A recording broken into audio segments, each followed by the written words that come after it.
सभी नकुल क्षेत्र के हमारे बड़े बुजुर्ग भाई, आप सभी को अस्सलाम वालेकुम, नमस्कार, आदाब, जय भीम। आज मेरा पहली बार आना हुआ यहाँ नकुल कस्बे में और चुनाव सर पर है। मुझे पार्टी ने जिम्मेदारी दी है और बड़ी मुश्किल से मैं बताऊँ ये टिकट भी मिला है, क्योंकि सभी लोग ये पूछते हैं कि प्लस में क्या है।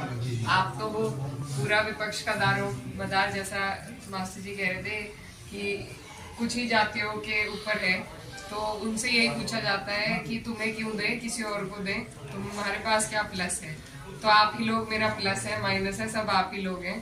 तो आपके बीच में मैं अपील करने आई हूँ कि आने वाले चुनाव में, ये चुनाव बहुत गंभीर चुनाव है और ये पिछले 2 टर्म से हम देख रहे हैं भाजपा की सरकार हम सबको किस तरीके से, क्या माहौल उन्होंने देश में बना दिया है सभी के लिए, और क्या विकास हुए हैं ये आप लोग सब जानते हैं। आपके क्षेत्र के क्या विकास हुए हैं, क्या मुद्दे उठे हैं, कौन आपका जनप्रतिनिधि है, कितना वो आपके बीच आए हैं, तो ये मुझे कहने की जरूरत नहीं, आप लोग इससे अच्छी तरह से वाकिफ हैं। और मैं ये कहना चाहती हूँ कि वो हमारे जो माननीय सांसद जी हैं वो ऐसी ताकत में है कि ऊपर भी उनकी सरकार है, नीचे भी सरकार है।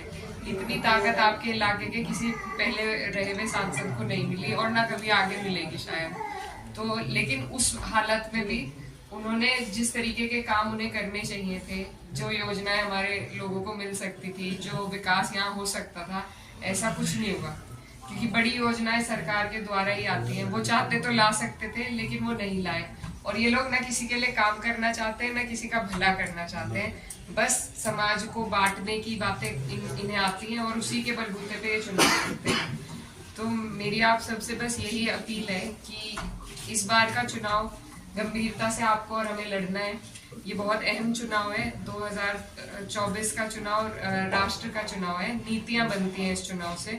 और जो अभी इनका नारा चल रहा है 400 पार, सरकार तो 272 पे भी बन सकती है, लेकिन आप सब यहाँ बुद्धिजीवी लोग मौजूद हैं। 400 पार मतलब 2/3 से ज्यादा इनकी बहुमत रहेगी, और जब बहुमत इतनी रहेगी तो उससे ये आपको और हमें ठेस पहुंचाने के लिए ही कानून बनाएंगे। तो इन्हीं मंसूबों को इनके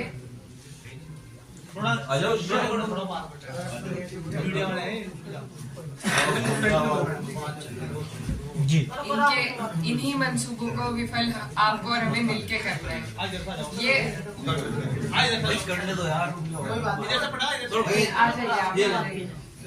आ जाइए प्लीज, आ जाइए। यही आप सबको बताना चाहते हैं कि 400 का जो इरादा है वो संविधान बदलने का है। उसमें जो संविधान से आपको और हमें कुछ जो हमारी सुरक्षा के लिए चीजें दी गई हैं वो ही हटाई जाएंगी। तो ये बहुत सोचने समझने का विषय है और इस पर उसी तरीके से अमल करने का आपका और हमारा काम है। विपक्ष धीरे धीरे खत्म होता जा रहा है, कई पार्टियां जो हैं वो खत्म कर दी गई हैं, तो और जितने भी और लोग आवाज उठाते हैं उन पे या तो मुकदमे या उन्हें परेशान करने की तरह तरह की योजनाएं लागू होती हैं।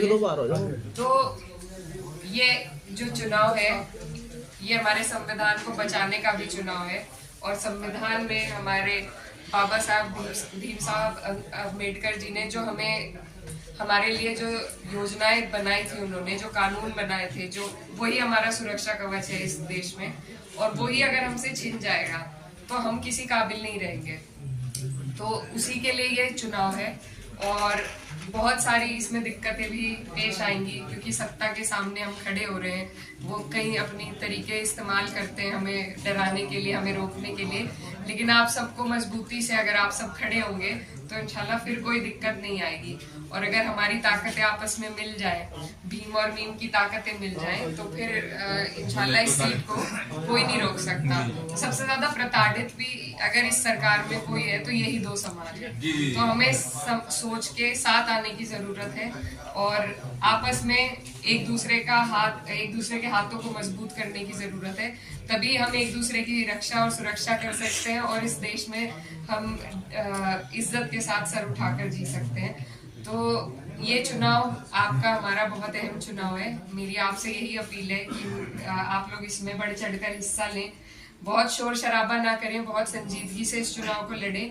हमारा काम वोट का है, शोर मचाने का नहीं है, क्योंकि फिर हमारे लोग भी और हम सब सरकार की नजरों में आते हैं और फिर उन्हें चिन्हित कर करके परेशान किया जाता है। तो हम नहीं चाहते कि इस तरीके से इस चुनाव में हो, इसीलिए ये छोटी सभाएं अचानक से आपके बीच में आए।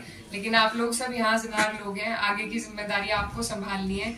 मैं इस क्षेत्र की भांजी हूँ और यहाँ सभी मेरे भाई हैं, मामा नाना हैं, तो और भी ज्यादा अपेक्षाएं आप सबसे हैं। तो इस चुनाव में आप लोग कोशिश करें कि हम इस सीट को भाजपा से रोक सकें और मैं अपना पूरा फर्ज जो एक जनप्रतिनिधि का होता है संसद तक आवाज उठाने का और आपके बीच में मजबूती से आपकी लड़ाई लड़ने का, वो निभाने की पूरी कोशिश करूंगी। तो यही इसी के साथ अपनी बातों को विराम देती हूँ।